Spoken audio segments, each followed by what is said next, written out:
Good morning students. आज आपके सामने क्लास +2 सब्जेक्ट हिस्ट्री चैप्टर 2 के विषय में जो है डिस्कस किया जाएगा। इस चैप्टर में जो है लॉन्ग क्वेश्चन नहीं आते हैं। इसमें 2 नंबर के क्वेश्चन ज़्यादा से ज़्यादा 4 नंबर का आ सकता है। लॉन्ग क्वेश्चन इसमें नहीं आते हैं, इसलिए पहले आपको 4 नंबर के करवाए जाएंगे, उसके बाद 2-2 नंबर के करवाए जाएंगे। ध्यानपूर्वक सुनना। अशोक का दंभ क्या था, इसके कोई 5 सिद्धांत लिखिए।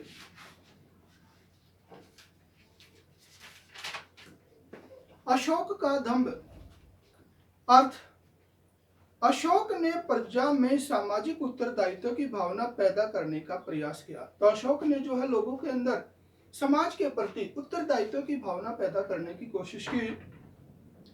सामूहिक रूप से उसकी इसी नीति को दंभ कहा जाता है। तो जो समाज के अंदर उत्तरदायित्व की भावना पैदा करने की जो अशोक के द्वारा कोशिश की गई, इसी नीति को जो अशोक का दंभ कहा जाता है।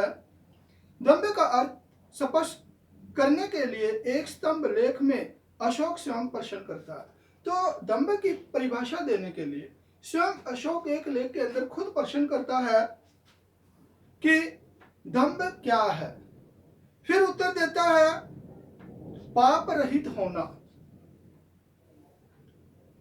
बहुत से कल्याण कार्य करना, प्राणियों पर दया करना, दान देना, सत्यता और शुद्ध क्रम ही दंभ है। तो उसने जो है इसका खुद उत्तर देते हुए कहा है कि जो हमें बहुत से अच्छे कार्य करने चाहिए, जीव जंतु के प्रति दया भाव रखनी चाहिए।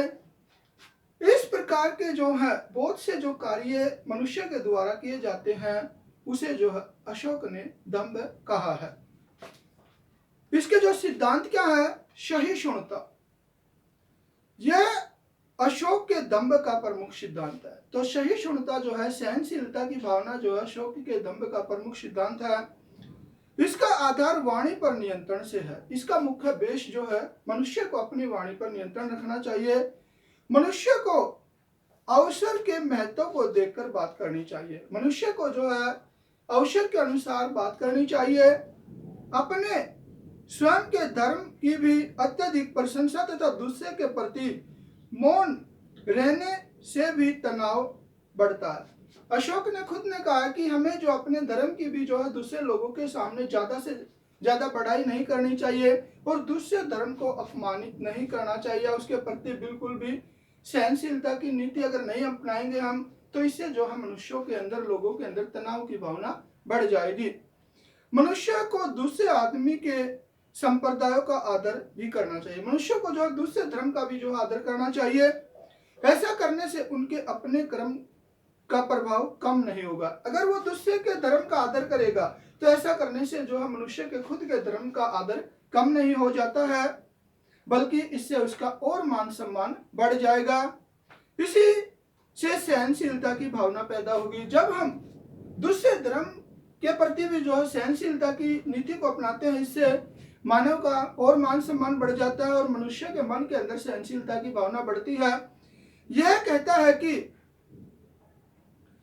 सभी को जो है अपने धर्म का भी सम्मान करना चाहिए और दूसरे धर्म का भी सम्मान करना चाहिए। इस प्रकार की सहनशीलता की नीति अपनानी चाहिए।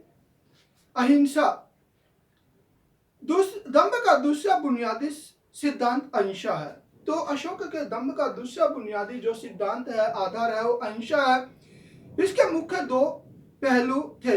इसके जो मुख्य 2 पहलू बताए गए अशोक के द्वारा, इसके अंतर्गत पशु पक्षियों के वध पर रोक लगाई गई है। तो अशोक ने जो इसके अंतर्गत जो है पशु पक्षियों के वध पर रोक लगाई गई है। पशु पक्षियों की हत्या पर रोक लगा दी। अहिंसा का दूसरा पहलू हिंसात्मक युद्धों को त्याग कर दंभ विजय अपनाना था। अहिंसा का दूसरा पहलू क्या था कि जो रक्तपात वाले युद्ध हैं उनको त्याग करना चाहिए और मनुष्य को जो है मानव के दिलों को जीतने की कोशिश करनी चाहिए अपने धर्म के माध्यम से। बृहद शिलालेख 13 में उसने कलिंग युद्ध के दौरान हुई विनाशशीलता का बड़ा मर्म स्पर्शी वर्णन किया है। तो अभिलेख 13 के अंदर अशोक ने जो कलिंग युद्ध लड़ा था उसके अंदर जो है लाखों की संख्या के अंदर लोग मारे गए थे और उसका जो है बड़ा ही जो है मार्मिक चित्रण किया है, उसको जो है उसके अंदर वर्णन किया है। वह अपने उत्तराधिकारियों को भी युद्ध न लड़ने की सलाह देता है और वो अपने आने वाली न्यू जनरेशन है, आने वाली जो नई पीढ़ियां है उनको भी शिलालेख के माध्यम से ये कहना चाहता है कि भविष्य में जो है इस प्रकार का रक्तपात नहीं करना। अगर आपने जीतना है तो युद्ध के माध्यम से नहीं, रक्तपात के माध्यम से नहीं, बल्कि मानव के दिलों को जीतने की कोशिश करनी चाहिए। आत्मनिरीक्षण, अशोक ने आत्मनिरीक्षण के सिद्धांत पर बल दिया। तो अशोक ने जो आत्मनिरीक्षण यानी अपने खुद का निरीक्षण करने पर भी बल दिया है। इसके अनुसार मनुष्य को अच्छाइयों के साथ साथ स्वयं की कमजोरियां अथवा कुप्रवृत्तियों का ज्ञान होना चाहिए। यानी कि मनुष्य को अपनी अच्छाई का तो पता है, लेकिन इसके साथ साथ मनुष्य के अंदर क्या कमियां हैं, क्या उसमें बुराइयां है, इस बात का भी पता होना चाहिए।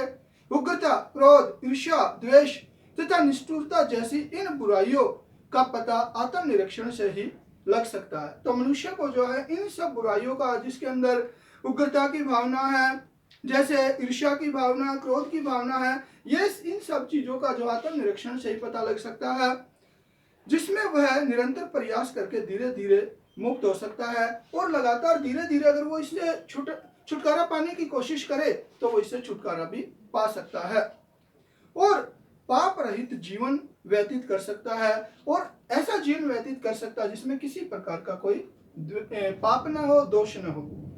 बड़ों का आदर करना, अशोक के दंभ के अनुसार प्रत्येक व्यक्ति को अपने से बड़ों का आदर करना चाहिए। तो अशोक के धर्म के अनुसार यह कहा गया है कि जो भी अपने से बड़ा है उसका जो है मान सम्मान करना चाहिए। बच्चों को माता और पिता की आज्ञा माननी चाहिए, बच्चों को भी अपने माता पिता की आज्ञा माननी चाहिए, उनकी भावनाओं का आदर करना चाहिए और माता पिता की भावनाओं का आदर करना चाहिए। इसी प्रकार शिष्यों को अपने गुरुजनों का आदर करना चाहिए। जो शिष्य हैं उनका भी ये उत्तरदायित्व है कि वे भी अपने गुरु की जो है मान सम्मान करें तथा सभी को ब्राह्मणों व ऋषियों के प्रति श्रद्धा रखनी चाहिए। हर व्यक्ति को जो है ब्राह्मण के प्रति, ऋषि मुनियों के प्रति जो श्रद्धा के भाव रखने चाहिए।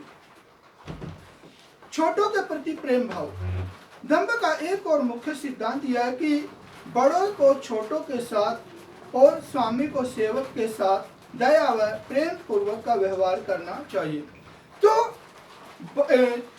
बड़ों का भी यह कर्तव्य है कि जो अपने से छोटे हैं उनके साथ जो अच्छा व्यवहार किया जाना चाहिए। इसके साथ साथ जो मालिक हैं उनको भी अपने नौकरों के साथ जो अच्छा व्यवहार किया जाना चाहिए। अपने दासों, सेवकों तथा आश्रितों के प्रति विशेष तौर पर अच्छा व्यवहार करना चाहिए। तो जो मालिक है उसको भी जो उसके ऊपर आश्रित है, जो दास है, जो उसके सेवक हैं, उनके साथ जो अच्छा व्यवहार करना चाहिए, उनके साथ जो है प्यार प्रेम की नीति अपनानी चाहिए। तो ये जो है अशोक का दंभ था। अब देखिए मगध जनपद की शक्ति के उत्कर्ष में सहायक कारण स्पष्ट कीजिए। यानी कि मगध राज्य का उत्कर्ष जो हुआ था उसमें कौन कौन से कारक महत्वपूर्ण भूमिका निभाते हैं। 6ठी शताब्दी ईसा पूर्व से 4ठी शताब्दी ईसा पूर्व के मध्य में 16 महाजनपदों में से मगध महाजनपद सबसे शक्तिशाली होकर उभरा। तो जो 6ठी शताब्दी ईसा पूर्व से 4ठी शताब्दी ईसा पूर्व 16 महाजनपदों का उदय हुआ था और इन महाजनपदों के अंदर मगध जो है सबसे शक्तिशाली था। आधुनिक इतिहासकारों द्वारा मगध की शक्ति के उत्कर्ष के संबंध में विभिन्न व्याख्याएं प्रस्तुत की जाती है। तो आधुनिक इतिहासकार जो मगध की जो पावरफुल था, शक्तिशाली था, उसके बारे में कई बातें बताई गई हैं। संक्षेप में मगध के उत्कर्ष के कारणों का विवरण निम्नलिखित प्रकार से है। तो जो मगध के जो उत्कर्ष के कारण थे वे इस प्रकार से हैं। मगध की भौगोलिक अवस्था, मगध के उत्थान में वहां की भौगोलिक स्थिति ने महत्वपूर्ण भूमिका निभाई। तो मगध का जो उत्थान हुआ था उसके अंदर जो हम मगध की भौगोलिक स्थिति बहुत ही महत्वपूर्ण थी। इसकी दोनों राजधानियां राजगृह व पाटलिपुत्र सामरिक दृष्टि से पूरी तरह सुरक्षित थी। तो मगध की जो दो राजधानियां थी, एक तो थी पाटलिपुत्र और दूसरी जो थी राजगृह, वे पूर्ण रूप से जो है युद्ध के मामले में जो है बिल्कुल सुरक्षित थी। राजगृह चारों ओर से पहाड़ियों से घिरा हुआ था। तो राजगृह चारों तरफ से पहाड़ियों से घिरा हुआ था। इन पहाड़ियों की चार दीवारी को तोड़कर शत्रु का उसमें प्रवेश करना कठिन था। तो इन पहाड़ियों को तोड़ के जो है शत्रु उनके अंदर नहीं आ सकता था। इसी तरह से पाटलिपुत्र भी सुरक्षित थी। तो इसी तरह से जो है पाटलिपुत्र भी सुरक्षित थी। तो सबसे पहला जो है उसकी भौगोलिक स्थिति जो है बहुत ही अच्छी थी मगध की। दूसरा, मगध की आर्थिक दशा। जहां मगध की भौगोलिक स्थिति ने उसे आक्रमणकारियों से सुरक्षित बनाया, वहीं उसने वहां की आर्थिक प्रगति को भी संपन्न किया। तो मगध की जो आर्थिक प्रगति थी वो भी काफी संपन्न थी, जिसके बल पर मगध का उत्थान हुआ। और इसी आर्थिक प्रगति के माध्यम से जो है मगध आगे बढ़ा, उसका उत्थान हुआ। मगध की उपयुक्त जलवायु ने उसे उपजाऊ बनाया। मगध की जो जलवायु थी काफी अच्छी थी, जिसकी वजह से वो काफी उपजाऊ एरिया बन गया। यहाँ पर्याप्त मात्रा में वर्षा होती थी और मगध के अंदर काफी वर्षा होती थी, जिससे भूमि में उत्पादन अधिक होता था और बारिश की वजह से जो खेतों के अंदर अनाज काफी पैदा हो जाता था। इसके अतिरिक्त उत्पादन में उद्योग धंधों व वाणिज्य का विकास हुआ। तो इसके साथ साथ खेती के साथ साथ जो है उद्योग धंधे भी जो है काफी मात्रा में विकसित है। इस विकास के कारण नगरों का उत्थान हुआ और जैसे जैसे डेवलपमेंट हुआ, नए नए नगर उभर उभर कर सामने आए। कृषि, व्यापार व उद्योगों ने उन्नत होने से राज्य की आय बढ़ी। खेती के क्षेत्र में प्रोग्रेस थी, उद्योगों के क्षेत्र में प्रोग्रेस थी, जिससे राज्य के लोगों की आय बढ़ी और राज्य की भी आय बढ़ी। इस आर्थिक संपन्नता ने मगध शासकों को अधिक स्थायी सेना रखने की स्थिति में ला दिया। तो जब उसकी आय बढ़ गई तो मगध का राजा जो था वो जो है अच्छी सेना को रख सकता था, स्थायी सेना को रख सकता था, जिससे वे साम्राज्यवादी नीति को अपना सके, जिसकी वजह से उसने जो है दूसरे इलाकों के अंदर भी अपना प्रभुत्व जमाया। लोहे का विशाल भंडार। मगध के साम्राज्य विस्तार में लोहे की खानों की भूमिका बहुत महत्वपूर्ण है। तो मगध के अंदर लोहा जो है काफी मात्रा में पाया जाता था। उसने भी जो है मगध के मतलब प्रोग्रेस के अंदर जो है काफी महत्वपूर्ण भूमिका निभाई है। लोहे की अच्छी खानों से उन्हें पर्याप्त मात्रा में लोहा प्राप्त होता था। तो मगध के अंदर जो है लोहे की खानें थी, जिसके माध्यम से बढ़िया किस्म का लोहा मिल जाता था। इस लोहे से उन्नत किस्म के शस्त्र बनाए जा सके और जो लोहा मिलता था मगध के अंदर उससे बढ़िया तरह के शस्त्र बनाए जा सकते थे तथा खेती का विस्तार हो सका और खेती से संबंधित औजार भी बनाए जा सकते थे। अपने उत्तम शस्त्रों के प्रयोग से मगध अपने शत्रुओं को सरलता से पराजित कर सकता था। तो बढ़िया किस्म का लोहा मिल जाता था, जिससे बढ़िया तरह के हथियार बनाए जा सकते थे और उन हथियारों के माध्यम से मगध जो है अपने शत्रु को पराजित कर सकता था। मगध की सैन्य व्यवस्था। मगध के शासकों ने सैन्य व्यवस्था की ओर विशेष ध्यान दिया। तो मगध के शासकों ने अपनी सैनिक शक्ति की तरफ भी ध्यान दिया। मगध के शासकों ने अपनी सेना में हाथियों को शामिल किया। तो मगध की सेना में विशेष रूप से जो है हाथी को महत्व दिया गया। मगध के साम्राज्य में बहुत से जंगल थे। तो मगध के अंदर बहुत से जंगल पाए जाते थे जहां हाथी पाए जाते थे और हाथी काफी मात्रा में पाए जाते थे। दलदली भूमि पर घोड़ों की तुलना में हाथी की उपयोगिता अधिक कारगर थी। तो मगध के अंदर दलदली भूमि भी थी और वहां पर जो है घोड़ों की अपेक्षा जो है हाथी ज्यादा महत्वपूर्ण थे। मगध के शासकों की भूमिका। मगध के उत्थान में उसके शासकों की भूमिका भी महत्वपूर्ण थी। तो मगध का उत्थान करने में वहां के राजे महाराजाओं का भी महत्वपूर्ण योगदान था। मगध में एक के बाद एक अनेक शक्तिशाली शासक हुए। मगध के अंदर जो एक के बाद एक अनेक शक्तिशाली शासक हुए। यह शासक महत्वाकांक्षी था, यानी अपनी इच्छाओं को पूरा करने वाले, योग्य व साहसी थे, योग्य थे, साहसी थे, वीर थे, जिन्होंने अपने सैन्य कार्य व कूटनीति के आधार पर अपने साम्राज्य की सीमा का विस्तार किया। तो उन्होंने कूटनीति के माध्यम से, अपनी सेना के बल के माध्यम से जो है अपने क्षेत्र का बहुत ज्यादा विस्तार कर लिया। इस साम्राज्य की नींव बिंबिसार द्वारा डाली गई। तो मगध साम्राज्य की नींव जो है बिंबिसार के द्वारा डाली गई थी। आजाद शत्रु जैसे लेखकों ने इसका प्रभाव आसपास के क्षेत्रों में बनाया और आगे बढ़ाने में आजाद शत्रु जैसे जो है राजा काफी महत्वपूर्ण थे। उदय, भद्र, शिशुनाग जैसे शासकों ने इसका खुलकर साम्राज्य विस्तार किया। तो आने वाली जो न्यू जनरेशन थी इन राजाओं की, उन्होंने जो है इस साम्राज्य का खूब जो है विस्तार किया। अब देखिए आपका प्रमुख गुप्त शासकों पर संक्षिप्त टिप्पणी लिखिए। तो प्रमुख गुप्त शासक कौन थे, उनका क्या महत्व था। चौथी शताब्दी में गुप्त शासकों का उदय और विकास महत्वपूर्ण घटना है। तो चौथी शताब्दी के अंदर जो है गुप्त साम्राज्य का उदय हुआ, उनका विकास हुआ। प्रारंभ में गुप्त शासक कुषाणों के सामंत थे। प्रारंभ के अंदर जो गुप्त शासक थे वे कुषाणों के सामंत थे, यानी कुषाणों के अधीन थे। और धीरे धीरे उन्होंने अपनी सत्ता बढ़ाकर कुषाणों के स्थान पर बिहार, उत्तर प्रदेश में अपनी सत्ता स्थापित कर ली। तो धीरे धीरे जो इन्होंने अपनी सत्ता को स्थापित कर लिया।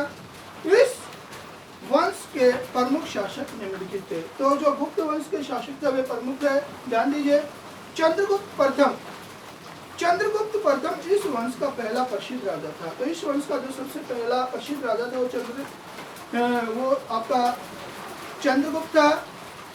उसने लिच्छवी राजकुमारी कुमार देवी से विवाह कर अपने साम्राज्य को शक्तिशाली बनाया। उसने जो एक राजकुमारी के साथ शादी की और अपने साम्राज्य को जो है मजबूत बनाया। उसने गुप्त संवत चलाया तथा महाराजा धीराज की उपाधि धारण की। और महाराजा धीराज बहुत बड़ी जो उपाधि है उसको धारण किया। उसके बाद आ जाता है समुद्रगुप्त। समुद्रगुप्त का उत्तराधिकारी चंद्रगुप्त का उत्तराधिकारी समुद्रगुप्त था। तो जो चंद्रगुप्त राजा था उसका जो उत्तराधिकारी था समुद्रगुप्त था।